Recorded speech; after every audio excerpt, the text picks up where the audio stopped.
penyelesaian masalah desa atau warga desa itu selesai di desa. Tidak perlu kemudian harus ke meja hijau, itu tidak perlu lah.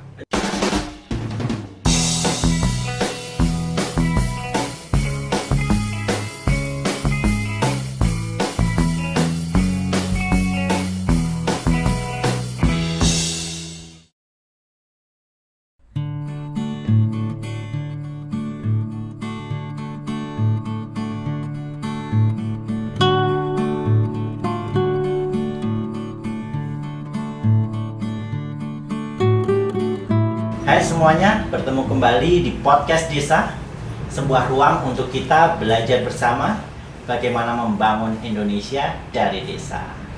Teman-teman, hidup bermasyarakat di desa tidak selalu rukun, damai, dan bahagia. Tentu ada kalanya antar warga desa ada konflik-konflik kecil yang kadang bisa mengganggu kenyamanan dan kerukunan di desa itu. Nah, salah satu upaya desa dalam menjaga kerukunan dan kedamaian warga desa adalah dengan membentuk lembaga mediasi desa. Apa dan bagaimana perannya? Hari ini saya berada di Isdianto Law Office bersama Mas Ilham. Ya. Mas Ilham Juli Isdianto. Ya. Owner dari Isdianto Law Office. Isdianto Law Office. Dan Mas Ilham ini adalah salah satu inisiator terbentuknya lembaga mediasi desa di beberapa desa. Kita akan ngobrol-ngobrol banyak soal itu. Siap. Kita akan belajar. Ini penting banget dan ini sesuatu hal yang baru teman-teman. Jadi penting banget untuk kita simak. Langsung aja deh Mas. Siap. Dari mana nih mulai? Dari ini. Apa sih itu lembaga mediasi desa? Jadi mungkin kita flashback dari historis ya. Iya, betul. Jadi kalau kita nggak ngeliat sejarahnya itu nanti bisa ahistoris kan. Betul. Jadi ceritanya itu 2014, 2015 saya itu melakukan penelitian. Saya melakukan penelitian cukup mendalam tentang bagaimana sistem hukum dan peran dari desa dan juga era kerajaan. Waktu itu dalam penelitian saya menemukan bahwa desa ini memiliki posisi strategis. Tidak hanya dalam kewenangannya di bidang politik, tapi juga kewenangan di bidang ekonomi dan justisia atau kewenangan untuk mengadili. Jadi di era kerajaan itu sudah diakomodir. Kemudian masuk ke era kolonialisme, ternyata pemerintahan Hindia Belanda juga mengakomodir desa untuk mengadili berbagai perselisihan masyarakat desa atau menjadi hakim desa, dan itu dilegitimate oleh regulasi khusus di pemerintahan di Belanda. Hanya ini kalau lucu, masuk kita ke era kemerdekaan, kok kenapa kemudian ya sepenuhnya hilang nggak juga. Tapi kenapa tidak diakomodir, malah terkesan dihapuskan. Dihapuskan karena kemudian sistem peradilan kita kan di bawah Mahkamah Agung. Semuanya kemudian terkonsentrasi di bawah Mahkamah Agung, bukan lagi kemudian desa memiliki kewenangan-kewenangan. Nah, disitulah kemudian ternyata terus berjalan hingga keluarlah Undang-Undang Nomor 6 Tahun 2014. Di undang-undang itu ternyata ada tuh kewajiban kepala desa, wajib hukumnya bagi kepala desa untuk menyelesaikan perselisihan masyarakat desa. Ketentuan itu ada pada pasal 26 ayat 4 huruf K. Itu ada di situ. Nah, itu sejarah awalnya, dan dulu pertama kali kita menggagas itu 2015 itu di Desa Panggung Harjo, di bawah kepemimpinan Pak Wahyudi. Waktu itu saya sampaikan undang-undang, dan kemudian ya udah 2016 itu baru jelas muncul konsepnya lembaga mediasi desa. Itu awal sejarahnya. Oke, terus berarti kayak kalau ada misal hukum adat itu bagian dari itu nggak sih? sebenarnya hukum adat diakomodir secara khusus. Jadi hukum adat itu masuk ke kewenangan desa berdasarkan hak asal usul. Itu diatur secara khusus. Makanya ada namanya desa konvensional dan desa adat. Nah, lembaga mediasi desa ini bisa masuk ke keduanya. Bisa masuk ke keduanya. Jadi tidak melulu dia hukum adat, tetapi dia hukumnya hidup.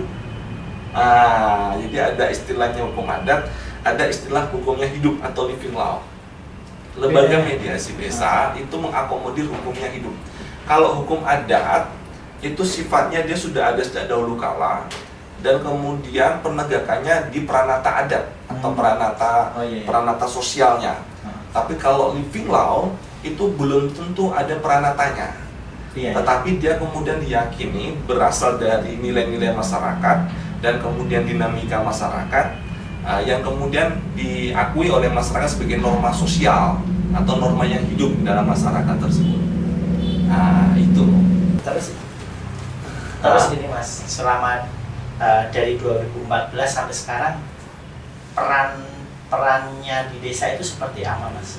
Proses apa namanya? Ya selama beberapa tahun ini bagaimana sih? Ya, kalau beberapa tahun ini kita lebih banyak terfokus salah satunya di Desa Pangmuharjo ya. Karena dulu awal-awal memang bermulanya dari sana, dan di sana kita sudah melakukan banyak hal. Kita sudah seringkali melakukan atau membantu masyarakat memediasi persoalan terutama waris. Itu waris itu banyak sekali di sana itu, apalagi di desa itu kita benar-benar akan melihat bahwa gara-gara waris nih kakak adik hampir bacok-bacokan gitu kan. Kakak adik hampir separah itu, dan munculnya lembaga mediasi desa ini kemudian kita ingin kalau ada masalah kita selesaikan dengan apa? Dengan cara kekeluargaan. Kalau orang Jawa bilang ono rembuk dirembuk. Nah, lembaga mediasi desa itu hanya memfasilitasi dan kemudian membantu untuk mencari jalan keluar. Sebenarnya ini nanti persoalannya seperti apa dan kemudian arah penyelesaiannya bagaimana. Nanti kita juga akan memberikan referensi pada kedua belah pihak secara hukum agama, waris itu bagaimana. Kita juga bisa memberikan referensi itu. Tapi sebenarnya kita akan lebih nanti mengembalikan kepada pihak untuk mengambil keputusan menyelesaikan secara bersama-sama, win-win solution. Jadi peran lembaga mediasi desa itu sebagai pihak ketiga yang menengahi keduanya. Benar. Kemudian ngasih referensi. Ini kalau maju ke hukum akan seperti ini. Akan seperti apa? Akan lebih baik kalau selesai di sini. Benar.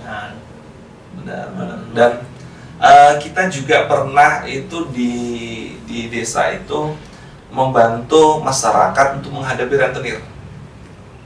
Itu bagian dari lembaga mediasi desa. Waktu itu pertama kali ada satu korban waktu itu. Kemudian kita melihat ternyata ini adalah fenomena gunung es. Fenomena gunung es waktu itu, dan kita kemudian mengumpulkan banyak sekali korban-korban. Total waktu itu yang kita bantu untuk di mediasi itu ada 30 orang warga. 30 orang warga yang kemudian terjerat rentenir waktu itu. Kita bantu paling tidak adalah mereka mendapatkan rasa aman. Karena kemudian selain kita memediasi, ya karena ini juga wilayahnya desa, kita juga memberikan perlindungan hukum. Jadi menempatkan posisi secara adil. Karena gini, seringkali masyarakat ketidaktahuan mereka, kemudian kerentanannya mereka kemudian gampang untuk diintimidasi. Mereka gampang untuk diancam dan lain sebagainya tanpa mereka mengetahui bahwa mereka sebenarnya punya loh bargaining position. Nggak paham. Mereka nggak paham. Nah, itu kemudian juga kita bantu. Untuk saat ini sudah ada beberapa desa yang kemudian juga mengembangkan mediasi dan sudah kita latih. Bagaimana sih kalau misal ada desa yang pengen membentuk lembaga mediasi desa seperti itu? Mekanismenya pada dasarnya tidak ada mekanisme formal pada dasarnya. Tetapi gini, semua orang bisa memediasi. Mas Saiful bisa mediasi. Semua orang bisa memediasi, tapi tidak semua orang paham ilmu mediasi. Apalagi udah berkait dengan hukum dan lain-lain. Dan Jadi kalau kita bicara tentang mediasi, satu tentang ilmu mediasi di dalamnya ada teknik komunikasi, kemudian tahap-tahapnya, kemudian bahkan layout ruangan itu mempengaruhi. Oh iya, benar. Layout ruangan termasuk mempengaruhi. Benar. Oh iya. Benar. Layout ruangan itu mempengaruhi. Jadi ketika mau memediasi pasien emosinya benar. Dengan berbagai cara ya. Dengan berbagai cara. Kemudian apa yang di depan Anda itu juga nanti mempengaruhi. Jadi sudah ada komod. Jadi kalau kemudian kita kemudian selalu memperhatikan ya, jangan kemudian salah satu contoh nih, kalau lagi mediasi tidak memberikan minuman itu di gelas, karena kalau gelas itu kan kalau orangnya ngamuk itu kan nanti ngelemparin pakai gelas kan sakit gitu. Segitunya. Terus itu baru ilmu mediasi. Ilmu mediasi bagus, oke. Tapi jika dia tidak mempunyai skill dalam membuat kesepakatan perdamaian, itu menguap. Contoh nih, ada orang bermasalah, oke. Sudah ada kesepakatan, deal, selesai. Kemudian mereka nuangkan dalam kesepakatan bersama atau kesepakatan perdamaian, selesai. Tapi kalau kemudian kesepakatannya nggak bunyi, maksudnya nggak bunyi, kemudian banyak celah. Yang kemudian kalau salah satu pihak itu kemudian nanti mereka mau prestasi atau salah satu pihak mereka mau, kita menuntut juga kesulitan. Jadi itu satu paket. Malah menimbulkan konflik baru nanti. Menimbulkan konflik baru, malah nggak selesai. Jadi ilmu mediasi, kemudian ilmu legal draftingnya juga harus ada, plus lembaga. Jadi kelembagaannya itu juga kalau bisa harus ada. Kalau kita kan di bawah desa, di bawah desa nanti bentuknya itu, kalau di bawah desa bentuknya bisa badan layanan umum. Kalau bisa juga di bawah BUMDes. Kalau di bawah BUMDes itu namanya nanti usaha layanan umum. Bisa juga. Jadi mediasi ini pada dasarnya dia tidak mencari keuntungan ya, tapi kemudian dia bisa ngecas administrasi sebenarnya. Kalau kemudian dari desa tidak memberikan pendanaan khusus, tidak ada anggarannya. Kalau untuk beberapa desa yang kemudian selama ini kita bantu, mereka selalu menyediakan anggaran khusus untuk itu. Nah, untuk kemudian proses-prosesnya itu tadi biasanya pelatihan itu 2-3 hari. Kalau kemudian sampai jadi. Jadi pelatihan, setelah pelatihan untuk perangkat desa itu seperti perangkat desa, pamung desa, kepala desa, untuk mereka punya skillnya itu. Dan tokoh-tokoh masyarakat, tokoh pemuda juga penting itu. Kemudian setelah itu adalah pendirian. Pendirian itu nanti apakah bentuknya dia perdes atau peraturan desa atau peraturan kepala desa atau apa, dan bentuk kelembagaannya seperti apa. Jadi pertama pelatihan, kedua pendirian, dan ketiga itu pendampingan. Biasanya kalau kita selesai nih, kita menyelenggarakan pelatihan mediasi, kita tidak mungkin melepas begitu saja. Karena bahaya. Biasanya kalau mereka ada case atau apa, mereka kemudian tetap komunikasi dengan kita kemudian backup bantu. Ini kalau problem seperti ini bagaimana penjelasannya? Problem ini bagaimana? Karena mediasi itu sulit. Setiap kita melakukan pelatihan dan saat kita simulator, belum pernah simulator itu yang menjadi mediator tidak marah. Baru simulasi itu. Itu mediatornya itu marah. Mediatornya marah. Ada kadang geblok meja, ada semua hal ini ya gitu. Karena tidak mudah. Seru itu ya. Seru. Dan ini juga bukan persoalan bahasa ya. Dulu ada dari kantor itu saya perbantukan ke lembaga mediasi. Dia berasal dari Palembang dan seorang perempuan, bahkan dia tidak bisa bahasa Jawa. Dan yang dimediasi itu mereka dua-duanya basicnya adalah budaya Jawa ya, kerajaan Jakarta, dan mereka tidak benar-benar bisa bahasa Indonesia dengan baik, sehingga selalu translate dan selesai itu damai. Jadi sebenarnya bukan juga persoalan bahasa atau yang mediasi harus kemudian orangnya punya kedudukan, dan enggak juga. dia masih muda banget. Selesai, karena ada ilmunya, ada skill sendiri itu ya, ada skillnya. Tapi nggak mudah ya, maksudnya misal dalam tadi uji coba tadi, maka ada kasus nyatanya kan itu bisa sangat beragam tergantung kasus masing-masing ya. Banget. Dan kalau gagal bahaya loh, kalau gagal tuh kita sering jadi ini loh, kambing hitam loh. Iya ya, gara-gara kan. Iya. Jadi kalau gagal tuh kadang-kadang malah, wah ini mediatornya terlalu bela A, terlalu bela B. Adil. Iya kayak gitu benar. Jadi malah kadang-kadang malah jadi kambing hitam. Konsekuensi itu konsekuensi. Semua ada konsekuensinya. Tapi ya kalau kemudian kita niatnya adalah jariah, kita niatnya kemudian beramal, nyari berkah barokahnya, pasti fine aja. Dan nggak ada kepentingan. Nggak ada kepentingan. Benar. Sampai sekarang kira-kira berapa kasus sih Mas yang udah diselesaikan? Wah, banyak kan? Banyak. Dari yang paling remeh apa Mas? Yang paling receh? Gini, nggak ada kasus yang receh dan nggak ada yang terlalu berat. Nggak ada. Jadi kita dalam melihat sebuah case harus proporsional. Jangan pernah kemudian meremehkan apapun itu. Dan jangan kemudian merasa ini terlalu berat. Biasa aja. Contoh nih, kadang-kadang kita gini nih, putus cinta lah katakanlah. Putus cinta itu kan sebenarnya kan konflik nih. Iya. Mungkin beberapa orang atau banyak orang ini remeh-temeh, tapi gara-gara putus cinta banyak orang bunuh diri loh. Yes. Ya kan? Jadi kalau kemudian kita melihat sebuah case dari kacamata itu agak bahaya sih. Agak bahaya. Jadi tidak ada yang terlalu remeh, tidak ada yang terlalu ini. Tapi ya banyak kemudian saya tidak perlu sebutkan di mana. Jadi persoalannya sampai ibu dilempar keluar rumah lah.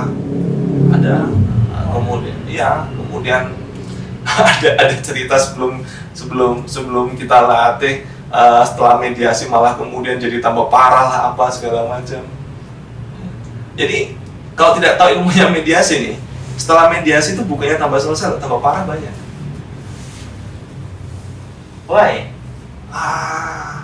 Banyak faktor sih. Jadi kadang-kadang kan kita nggak tahu nih bagaimana memposisikan diri. Kadang-kadang nggak paham yang harusnya dihadirkan tuh siapa aja. Iya. Jadi yang awalnya menghadirkan orang yang salah itu bisa jadi masalah juga ya. Malu, kadang tempat emosional, kadang kayak gitu. Apalagi dipanggil di desa, Pak Lurah gitu. Ada beberapa orang itu kan egonya, gengsinya tinggi kan. Ya kayak gitu. Berarti ini sesuatu yang baru sih, maksudnya ada loh orang yang bekerja untuk mendamaikan sekelompok warga atau keluarga yang sedang berkonflik sebelum. Oh iya, ada nggak Mas yang sampai udah dimediasi nih terus nggak berhasil ya, pada akhirnya harus berurusan dengan polisi atau di pengadilan gitu? Kalau polisi belum ya, tapi kalau kemudian gagal banyak juga. Gagal itu maksudnya ya mediasi udah. Gagal, iya. Jadi mediasi nggak harus berhasil atau nggak selalu berhasil. Nggak selalu berhasil. Bahkan pernah kita itu sudah damai, sudah kemudian sudah ada kesepakatan segala macam, tiba-tiba ada balik lagi juga atau muntir gitu, uang prestasi lah bahasanya. Iya, prestasi. Karena gini, kita kadang-kadang nggak tahu siapa pembisik ya. Iya. Jadi awalnya A, kemudian dia pulang, ada pembisik. Ya udah, dia mau gimana lagi? Kan kita nggak bisa maksa. Nggak bisa. Jadi mediasi itu keputusan harus para pihak. Kita nggak bisa menentukan. Kita hanya bisa satu, memfasilitasi dan membantu mencarikan jalan keluar yang paling masuk akal. Itu aja. Kita tidak lebih, kita tidak bisa mengintervensi. Harus gini, nggak bisa. Bahkan contoh untuk kasus waris saja, saya tuh jarang sekali bicara masalah hukumnya. Karena waris itu yang utama adalah kesepakatan dulu para pihak. Baru kemudian saat mereka minta, tolong Mas dijelaskan dalam aspek hukumnya, baru kita jelaskan dalam aspek hukumnya. tapi atas kesepakatan kedua belah pihak. Mau hukum agama atau hukum Ya, gitu ya? ya hukum agama. Kalau orang iya, Muslim wajib hukum agama kecuali non Muslim. Kalau ada, misal ada organisasi siapapun yang ingin belajar soal mediasi, itu gimana? Banyak ya sebenarnya. Jadi ada nggak website Istianto Law Office yang bisa kalau diakses? yang sekarang ini sekarang ini sudah ada itu di medsos. Namanya samgat.mediasi Instagramnya. Samgat.mediasi. Samgat. Samgat.mediasi. Dan kenapa namanya Samgat? Nama Samgat itu dari dulu di era Majapahit itu ada namanya Sang Pamegat. Sang Pamegat itu adalah penyelesai konflik atau hakim di wilayah-wilayah lokal. Contoh di desa gitu. Sang Pamegat. Sang Pamegat dari kata gat, yaitu putus. Makanya ada istilah pegatan. Putus. Nah, jadi dulu itu gat itu putus, Sang Pamegat itu sang pemutus. Nama lain dari hakim. Nah, istilah kemudian dulu itu Sang Pamegat itu panggilannya Samgat. Nah, dari dasar itulah kemudian kita ambil lagi, kita trendingkan lagi tuh bahasa Samgat itu dari era Majapahit itu, sehingga kemudian harapan kita itu ke depan penyelesaian masalah desa atau warga desa itu selesai di desa. Tidak perlu kemudian harus ke meja hijau, itu tidak perlu lah. Penjara udah penuh Dan kasus udah banyak. Udah banyak. Per tahun itu Mahkamah Agung itu bisa sampai puluhan juta kasus. Banyak sekali, sudah overload kasusnya sebenarnya. Bahkan sampai polisi kemarin bikin aturan apa itu, Mas? Iya, restoratif justice. Jadi pendekatan restoratif justice. Nah, menariknya itu sekarang ini juga pola-pola mediasi tidak hanya di kasus hukum privat atau perdata, tapi juga sudah merambah ke pidana, terutama pidana-pidana ringan.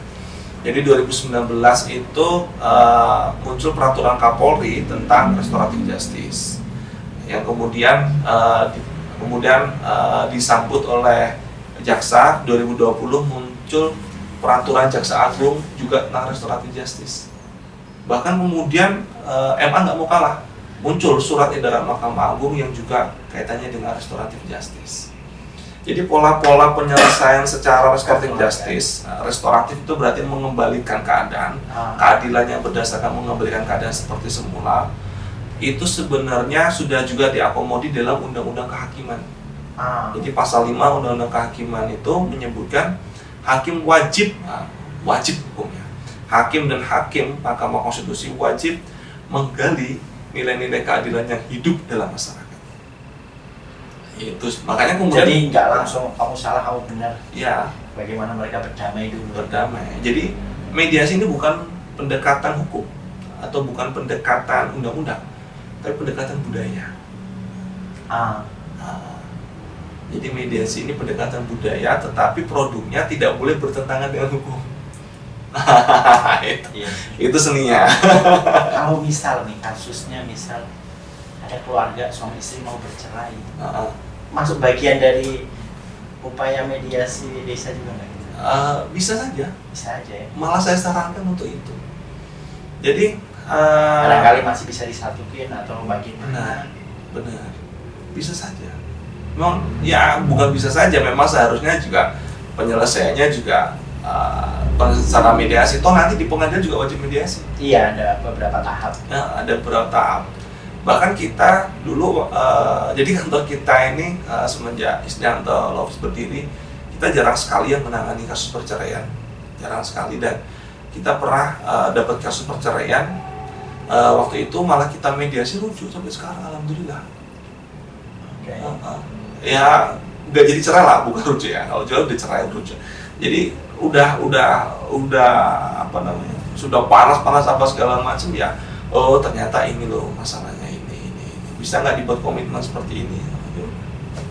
Emang kadang-kadang butuh pihak ketiga.